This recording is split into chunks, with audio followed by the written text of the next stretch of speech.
So what's going on now? You've got four. You've ran in four Olympics. You've medaled twice, and are you? Do you want to run? I mean, now that the Olympics has postponed to 2021, I'm assuming you want to run in that fifth Olympics. But you tell us, what are your thoughts? Back in September last year, I was running out of nearly any emotional reserve that I had towards competitive running. It was really something that I wasn't certain I wanted to continue to do. But I had the Fifth Avenue Mile coming up, and well, it was sort of August, and then when Fifth Avenue Mile came up, and I won that race, like suddenly that brought a whole new lease of life for me. And so I started building up for this Olympic cycle, and I really was excited to go back and race in New Zealand and sort of do some more intimate racing events where I was back home in my home country, and those went pretty well. And I really set a target of trying to qualify for the Olympics through the world ranking system as opposed to doing it by qualifying time. And I did what I needed to do. I was about to be announced on the team, I think, about 2 weeks before the team was announced was when everything shut down. And I wasn't certain how that was going to impact me, but I decided that I wasn't going to let the COVID thing determine when my running was going to end. Mm. I was going to still run them, and then I would decide later. So I decided I'll at least train hard for the next 3 months and then make a decision later on.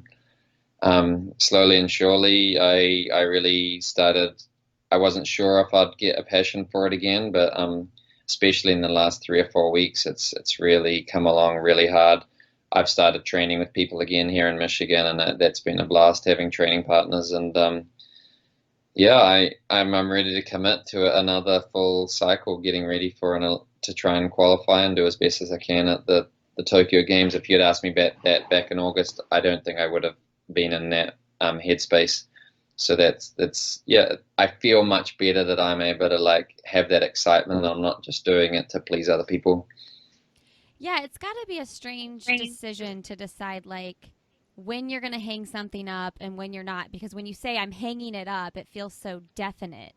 But you're never going to hang up running totally, and like I don't know, when you close the door and you say I'm not running professionally anymore, does the desire to race just go away?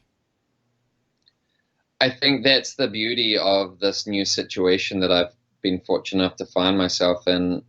Before I thought I'm going to be a professional runner, and then I've got to hustle my way into starting my own company or my own little side hustles and a bunch of different little businesses that I had ideas for, or I'm gonna commit to trying to climb the corporate ladder, right? Which running has to become second or third fiddle after family and all of that sort of stuff.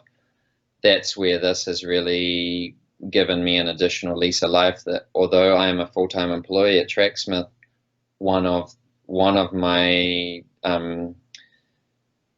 one of the things within my job descriptions is to run in Tracksmith gear when I choose to race. I don't have to race. I could choose to never race again. But while I am still racing, I'm allowed to allocate the necessary amount of time each day or each week towards being the best runner that I can be. So it means that I get to pursue my career. I get to dive into this new world I've always been so intrigued about, this having this mindset of being beyond than just trying to be.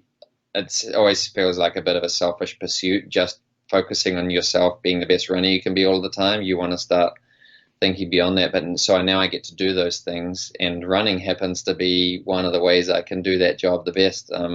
So yeah, I think now it's not a matter of trying to get through to the Olympics. It's like I can run indefinitely. Maybe it's the Olympics, maybe it's just entering a local 5K, maybe it's doing some trail running, maybe it's taking 6 or 12 months off to go skiing. I can pick and choose the seasons of focus and the seasons of putting running a second or third focus. So there's a lot of yeah, it's a very freeing experience knowing that there isn't this requirement or expectation, but it's purely by choice now. Now, I don't remember if I read this from something you tweeted, an article, or a podcast, but I heard you say something along the lines of now you can like go pick up a basketball and go play and do hobbies like that that you were probably keeping yourself from doing because you didn't want to get injured or whatever. So are you actively doing those things now? Well, I've always shot hoops in my driveway with my son, but I've always refrained from ever playing a game of pickup. Like if we're at the gym, if I'm at the Y with my son, people say, "Hey, we need an extra guy," and I say, "I'd love to, but I can't. I'm a professional runner. If I twist my ankles or whatever, then I could lose my income for the next year." I don't actually say that directly Right. to them. Sounds like a bit of an odd thing to say, But it's true. but now I'm willing to take some of those injury risks because if I have to miss a couple of months of training, so what? I can come back once I mean, I obviously don't want to get injured, but I don't want to live my life always being totally cautious, you know. And I do believe that there's an element of risk with running training as well, and we still choose to do it despite the chances of picking up a stress fracture or a twisted ankle in the trails. Or the other night I went for a 10 o'clock run in the trails with a headlamp on because my kids finally went to bed, and I face planted a couple of times. So you're capable of injuring yourself running as well. Are you a night owl though? Because I saw that you tweeted that too, and I'm thinking once I get my kids to bed at night, I'm not doing any kind of running. I'm like done. I'm so exhausted from the day. I'm done. It totally depends on whether I've had a nap in the day or not. Okay. And so I'm a bit of a serial napper, and perhaps that's the main thing that will change for the that will have a long lasting change in my daily routine now that I'm a full time worker as opposed to just a pro athlete. My naps now maximizing the power nap of 7 to 15 minutes as opposed to doing like a 90-minute deep full REM cycle sleep.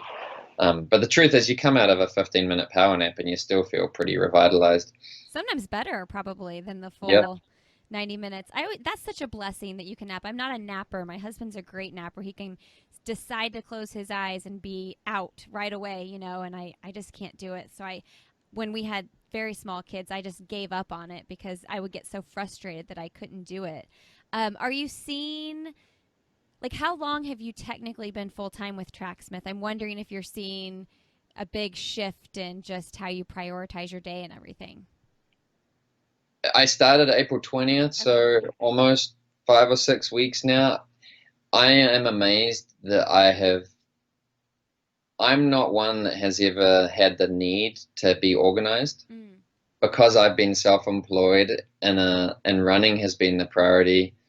If you set up this podcast with me in the past, then I'd say, oh yeah, sure, I'd be happy to do that. And then it would happen. And if it suddenly popped in my mind, oh yeah, I'm doing a podcast on Thursday, I'd either remember it or I Yeah. wouldn't. I've never had been one to like rely on a daily calendar, but when it's your job, like the first thing I do every morning when I wake up is I go to my calendar, what meetings do I have today and all of this. And that's been a really awesome, healthy change to my approach to life as I'm a much more organized person. To my surprise, I wasn't sure if I was fully capable of that, but that's actually been quite a refreshing sort of character change or character improvement. And it definitely has proven to me the idea of if you ever need something done, ask a busy person to do it. Uh, Because what's one more task if you're already doing 14, you know? And yeah, so they're checking off their boxes. I'm actually more productive around the house or with any other little side stuff that we've got going on because it's just like, well, it's just one more little task. Like you're just doing that throughout the day. Whereas when I had no tasks to do in a day, like it feels like such more of a grind to actually get out and like get into that mindset.